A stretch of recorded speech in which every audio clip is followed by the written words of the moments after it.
বিসমিল্লাহির রহমানির রহিম। আসসালামু আলাইকুম, welcome back to my channel. আমি বলছি ফাতেমা, তোমাদের সঙ্গে আছি সারা জীবনের জন্য। আমার এই রান্নাগুলো যদি ভালো লেগে থাকে লাইক, শেয়ার এবং সাবস্ক্রাইব করবে। পাশে থাকা বেল আইকনটি বাজিয়ে অল বেল আইকনটি বাজিয়ে দেবে। তবেই আমার নিত্য নতুন ব্লগ, রান্না সব কিছু সবার আগে চলে যাবে তোমাদের কাছে, আর খুব সহজেই তোমরা দেখে নিতে পারবে। কেমন আছো বন্ধুরা? আশা করি খুব খুব ভালো আছো, আর আমি আল্লাহর অশেষ রহমতে আলহামদুলিল্লাহ খুব বেশি ভালো আছি। চলো বন্ধুরা, আমরা আমাদের পাশের জনকে ভালো রাখি, আমরা আমাদের মা বাবাকে ভালো রাখি, আমরা 5 ওয়াক্ত নামাজ পড়বো, তাহাজ্জুদ পড়বো, নফল পড়বো, সেই সাথে সৎ থাকবো। নিজেদের জন্য কিছু করতে হবে। নিজেদের জন্য করা মানেই আল্লাহর পথে চলা, সৎ থাকা। একটি কথা মনে রাখতেই হবে আমাদেরকে, আমি যদি অন্যায় করে থাকি অন্য কেউ না জানুক, পৃথিবীর কেউ না জানুক, আমি তো জানি আর আল্লাহ তো জানে। এটা চিন্তা করেই মানুষকে ভালো পথে, আল্লাহর পথে, সৎ পথে চলতে হবে। আমায় ভালোবেসে যারা আমার পাশে আছো তাদের জন্য অনেক অনেক দোয়া ও ভালোবাসা, শুভেচ্ছা। আর সেই সাথে আমার চ্যানেলে সবাইকে স্বাগতম। এই তো শুরু করে দিলাম মাওয়া পথযাত্রা। আজ মাওয়াতে ঘুরতে যাব, মাওয়ার ফেরিঘাটে খাবো। পথে পথে যা যা পড়েছে তার সবই একটু একটু করে শেয়ার করে নিলাম।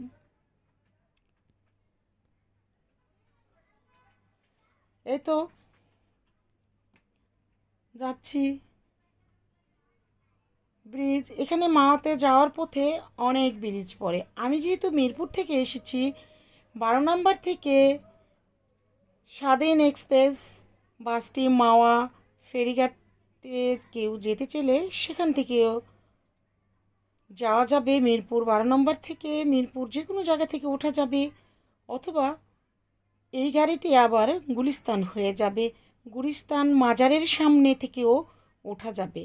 আর যারা পুরান ঢাকা থেকে উঠতে চাও তারা জোরাইন থেকে উঠতে পারবে, পোস্তগোলা থেকে উঠতে পারবে, দোলাইপাড় থেকে উঠতে পারবে, অথবা যাত্রাবাড়ি থেকেও উঠতে পারবে, কারণ ওটা আমার নিজের এলাকা। এই এলাকাগুলো এই তো যাওয়ার পথে মনোরম দৃশ্যগুলো ক্যামেরা বন্দি করে নিয়ে এসেছি শুধু তোমাদের জন্য, তোমাদেরকে দেখাবো বলে। কি কি মজা করেছি, কি কি করেছি, কি কি খেয়েছি, সেটা শেয়ার করার জন্য চলে এসেছি আজ।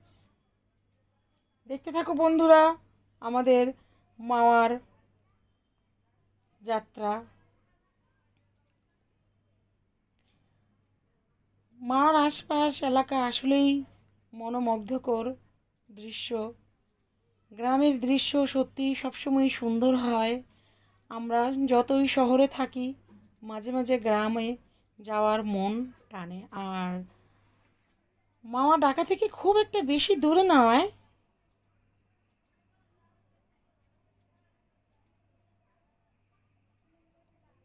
আমরা জুম্মার নামাজের পরে গাড়িতে উঠেছি, আবার সন্ধ্যার আগে চলে এসেছি। খুব বেশি একটা সময় লাগে না। এই তো যাওয়ার পথে যা যা পড়েছে সবই তোমাদের সাথে শেয়ার করলাম। এই তো আমরা বাসে আছি, আর আমাদের পিচ্ছি টুনটুনি হাসছে। এটাও আমার ছোট বোনের মেয়ে, আরেকটি আমার ছোট বোনের মেয়ে, 2 বোনের মেয়ে।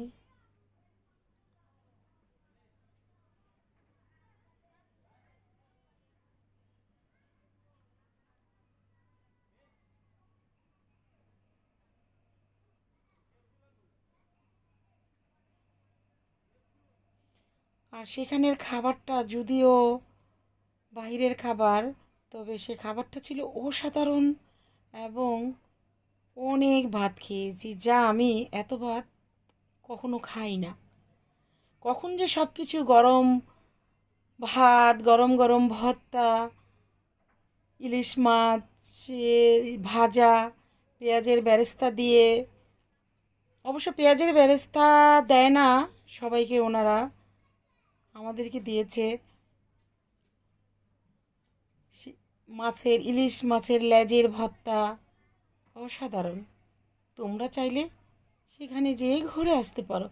আমি শিওর সবার ভালো লাগবে।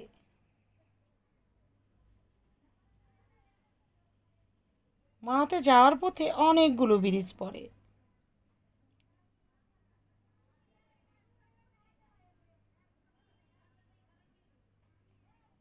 দেখো এই দৃশ্যগুলো কিন্তু দেখতে খুবই সুন্দর।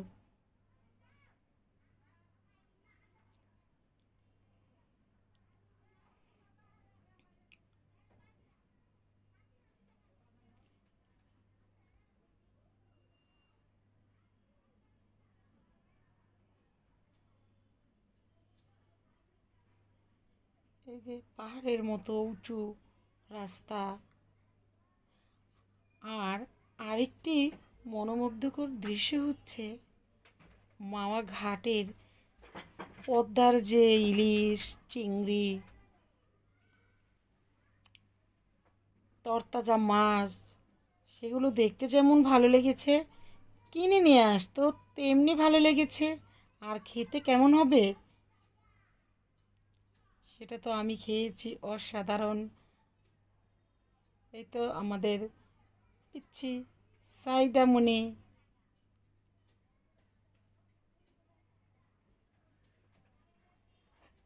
হাসতে আর বাতাসের চুল এলোমেলোভাবে উঠছে।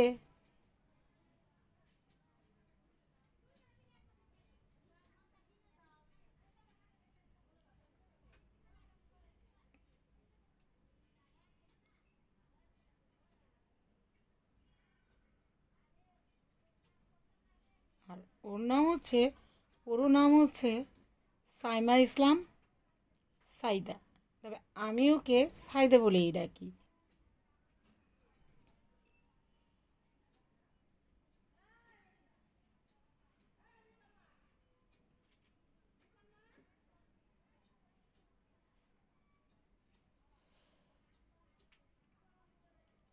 আর বন্ধুরা, একটা কথা সবসময়ই বলি, নিজেকে ভালো রাখার চেষ্টা শুধু নিজেই করতে হয়, অন্য কিন্তু করে দিয়ে যাবে না, অন্য কোনো কিছুই সাথে যাবে না। শুধু নিজেই, একাই এসেছি, একাই যেতে হবে। এটা মনে রেখে নিজেকে ভালো রাখতে হবে, ভালোভাবে চলতে হবে।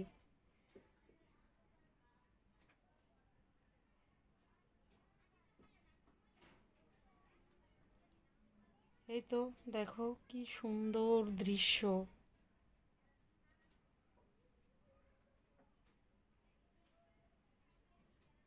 এই দৃশ্যটা কিন্তু অনেক সুন্দর।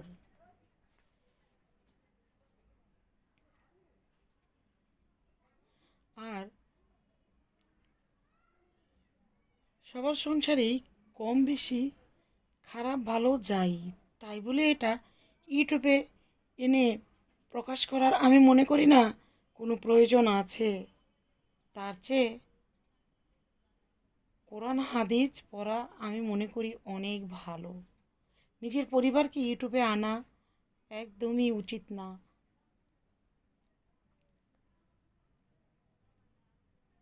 এই তো এই সাইডের দৃশ্যগুলো আরও সুন্দর। আমার যদি ক্ষমতা থাকতো তাহলে আমি পৃথিবীর সবাইকে বলতাম, নামাজ পড়ো, কোরআন পড়ো, হাদিস পড়ো, সৎ থাকো, আর প্রতিটা মেয়েদের মাথায় থাকবে হিজাব। অতএব আমার এই ধরনের কোনো ক্ষমতাই নেই, তাই পারছি না। নিজে পড়ি, করি, অন্যকে কিছুটা বোঝানোর চেষ্টা করি। সেটা যদি কেউ বেশি কথা মনে করে তবে তাদের জন্য ভিডিওটি নয়। যারা ভালো থাকতে চায় জীবনে, পরপারেও, যে শুধু তাদের জন্য। চলে এসেছি আমরা মাওয়া ঘাটে। এখন আমরা মাছের পিস নেব না, আস্ত মাছ কিনে নেব। কারণ আমরা মানুষ যেহেতু 6-7 জন, তাই আস্ত মাছটি কিনে নিলাম। এই তো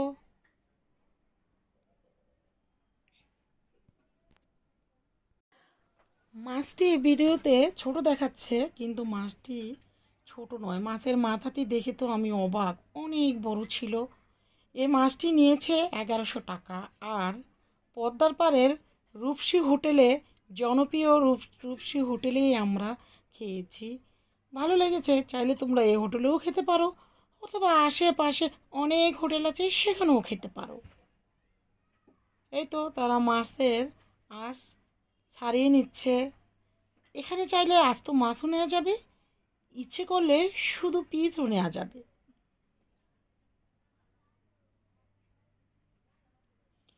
এই তো হাতের চামচ দিয়ে মাছের আঁশ তারা ছাড়িয়ে নিচ্ছে।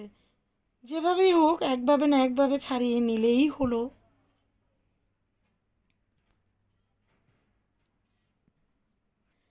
আমরা একটু অপেক্ষা করছি, কারণ মাছ ছাড়াবে, আঁশ ছাড়াবে, মাছ কাটবে, ভাজবে, আবার মাছের ল্যাজটি দিয়ে ভর্তা বানাবে।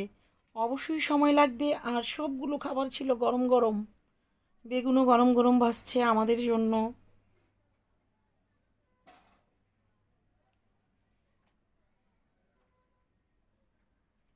এই তো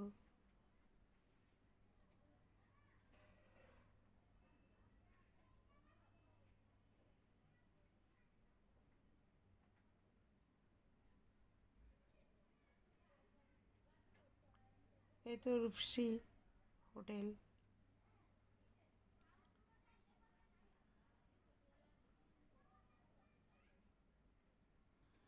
মাছের আঁশটি ছাড়ানো হয়ে গেছে।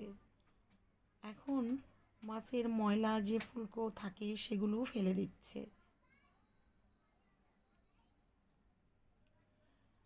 এখন মাছটি ধুয়ে নেবে। আমরা সামনে দাঁড়িয়ে মাছ কাটা এবং মাছ ধোয়া পুরোটাই দেখেছি। ভালোভাবে এরা ধুয়েছে, পরিষ্কার করেছে। যেটা সত্য দেখেছি সেটাই বললাম, মিথ্যে বাড়িয়ে বানিয়ে বলার তো কোনো প্রয়োজন নেই। সত্যি এরা খুব ভালোভাবে এই মাছটি পরিষ্কার করে ধুয়ে নিয়েছে। আর এই মাছের মাথাটি আমি খেয়েছি, কারণ মাছের মাথা আমার অনেক প্রিয়।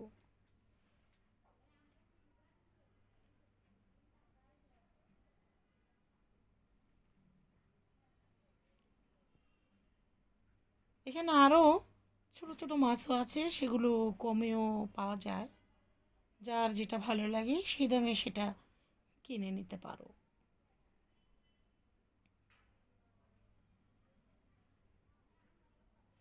এই তো পিস করে নিচ্ছে, মাথাটিও 2 পিস করে নিয়েছে। এখন মাছটি কেটে নিচ্ছে।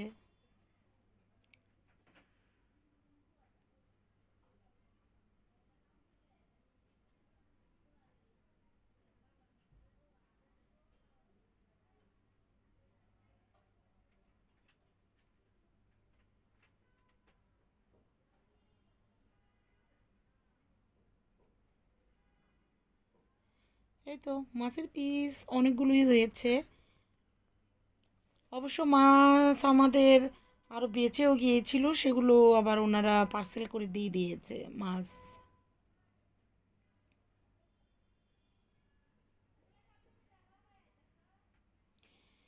মাছ ধোয়ার পালা শেষ। এখন শুধু হলুদ আর লবণ দিয়ে মেখেছে, তবুও অসাধারণ লেগেছে। কিন্তু বাসায় আবার এতটা মজা লাগে না। আসলে গরম গরম সব কিছু ছিল, আর একসাথে সবাই কথা বলতে বলতে মজা করতে করতে খেয়েছি, তাই আরও বেশি মজা লেগেছে।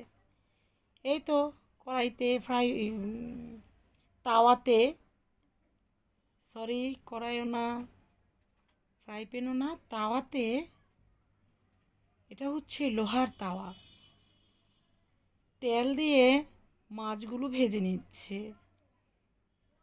আর বেগুন ভাজা হয়ে গেছে, বেগুন ভাজাগুলো উঠিয়ে নিচ্ছে তাওয়া থেকে।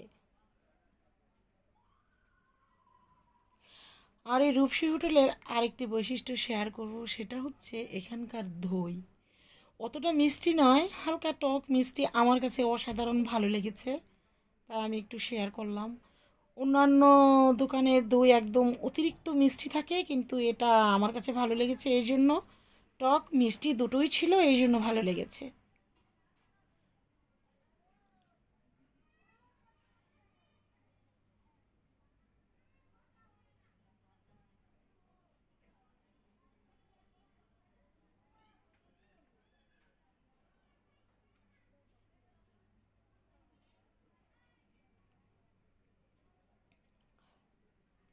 এই তো একদম হোটেলের অন্দরমহলে কিন্তু আমরা ঢুকে পড়েছি। কিভাবে ধোয়া করেছে, কিভাবে তারা আমাদের খাবারগুলো রেডি করেছে। এই তো ইলিশ মাছের লেজের ভর্তা হয়ে গেছে।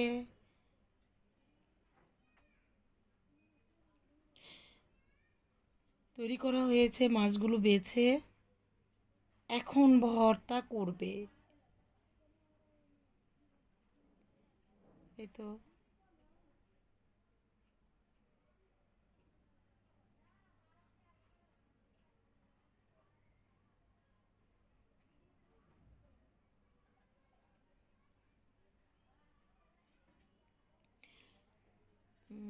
ইলিশ মাছের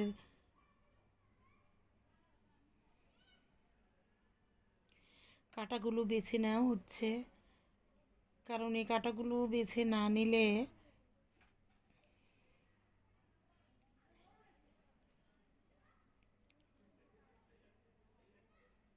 খাওয়া যাবে না, আর লেজের মধ্যে প্রচুর কাঁটা থাকে।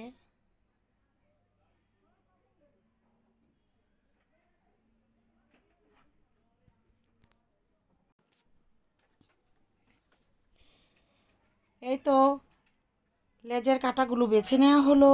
এখানে ধনিয়া পাতা, পেঁয়াজ এবং মরিচের গুঁড়া, শুকনো মরিচের গুঁড়ো এবং সরিষার তেল, পেঁয়াজ একসাথে খুব ভালোভাবে মিশিয়ে নিচ্ছে। এখন লেজের যে মাছ, বেছে রাখা মাছ, সেটা মিশিয়ে নিয়েছে। এই লেজের ভর্তাটি অসাধারণ লেগেছে, সরিষার তেলে মাখানো হয়েছে বলে আরও বেশি মজা লেগেছে। এই তো আমাদের মাছ ভাজা হয়ে গেছে। আর এই ইলিশ মাছের ভাজার তেলটি খেতে কিন্তু অসাধারণ লাগে, অসাধারণ।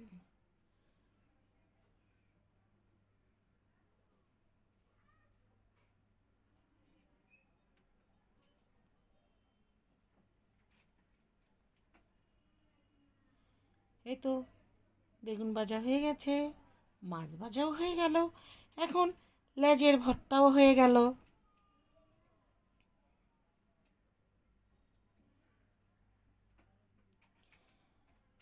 এখন এই এক্সট্রা পেঁয়াজের বেরেস্তাটি আমাদেরকে দিয়ে দিল। ওনারা বলল আপনাদের কথা শুনে খুবই ভালো লেগেছে, এটা আমরা দেই না, আপনাদের কথাগুলো ভালো লেগেছে, এই জন্য দিয়ে দিলাম। এই তো এইখানে হরেক রকমের ভর্তা, আলুর ভর্তা, অনেক মাছের ভর্তা, বিভিন্ন ভর্তার নাম বলতে পারবো না, মনেও নেই। বেগুন ভাজা, বিভিন্ন ভর্তা, লেবু, তেলে ভাজা মরিচ, মাছ ভাজা, এক কথায় খাবারটি ছিল অসাধারণ।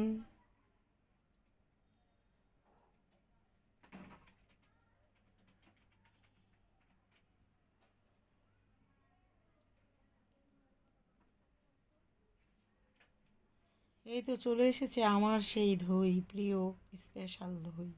স্পেশাল কেন বলছি, অনেক দোকানের দই প্রচুর পরিমাণে মিষ্টি থাকে, কিন্তু এই দইটি মিষ্টি না, তাই ভাত খাওয়ার শেষে এক কথায় অসাধারণ লেগেছে সবগুলো খাবারই।